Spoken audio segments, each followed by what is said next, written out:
I think this is a big turn in policy, and it's very welcome. And I think Vladimir Putin has finally worn out the patience of this president, which is a good thing and a long time coming.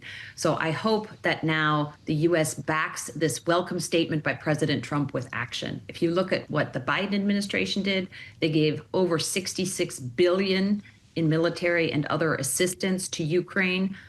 The President Trump and his administration have not said no to that. Now NATO will pay for those arms. They're just starting to flow. I think $1 billion has been released, but that's obviously too little, too late. We need to do more faster to actually give the Ukrainians what they need to win back, maybe not all the territory, but even some of the territory, to put themselves in a better negotiating position. Because as we've learned with Vladimir Putin, you don't get anywhere unless you get there from strength. Well, that's right. And so I'm curious what type of strength the president is referring to here. Donald Trump writes, Putin and Russia are in big economic trouble, and this is the time for Ukraine to act. Is he talking about a military offensive or some sort of economic maneuver that we're not talking about?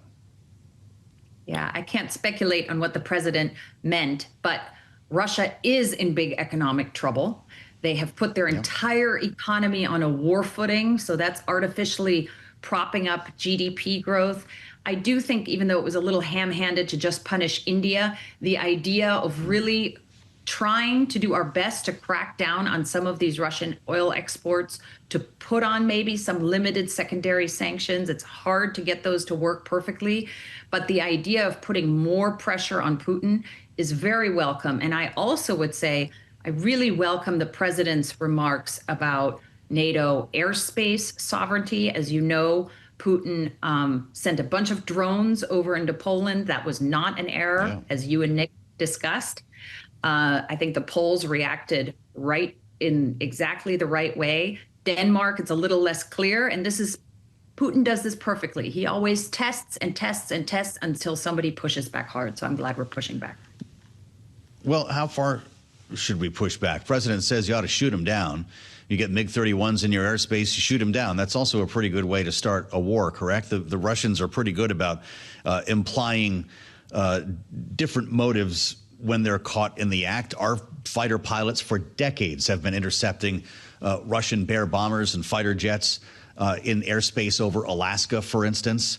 Should we be shooting down Russian jets if they incur an Article 4 as opposed to 5 offensive here? Look, I think you leave this to the NATO planners and strategists. Obviously, we stick to NATO Article 5, which means an attack on one is an attack on all.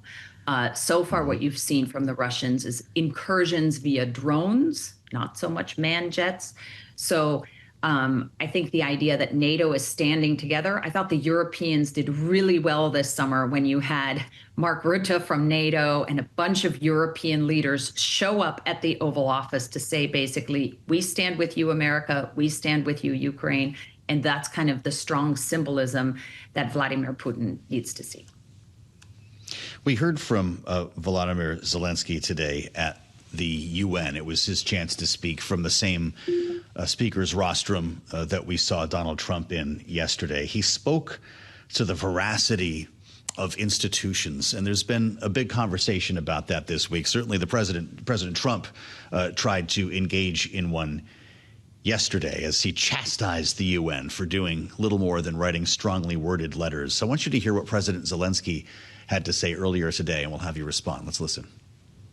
Even during bloodshed, there isn't a single international institution that can truly stop it. That's how weak these institutions have become. What can Sudan or Somalia or Palestine or any other people living through war really expect from the UN or the global system?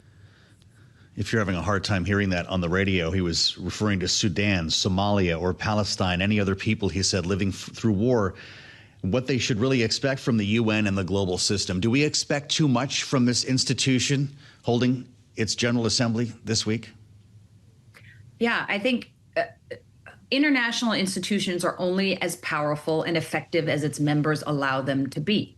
And the United Nations is a collection of member states. And so if the most senior leaders of that on the Security Council disagree, obviously the UN is hampered in its effectiveness. But I would say, look, the US attacking the UN as being ineffective is not new. We also still foot a large part of the bill. And to echo what President Zelenskyy said, the UN does an enormous amount of good. They deploy 70,000 peacekeepers around the world. The World Food Program feeds 150 million people a year. The World Health Organization coordinates responses to big public health outbreaks. So there are a lot of things that the UN is doing, even if it may not be possible for that institution to solve the biggest wars unless its members permit it to do that.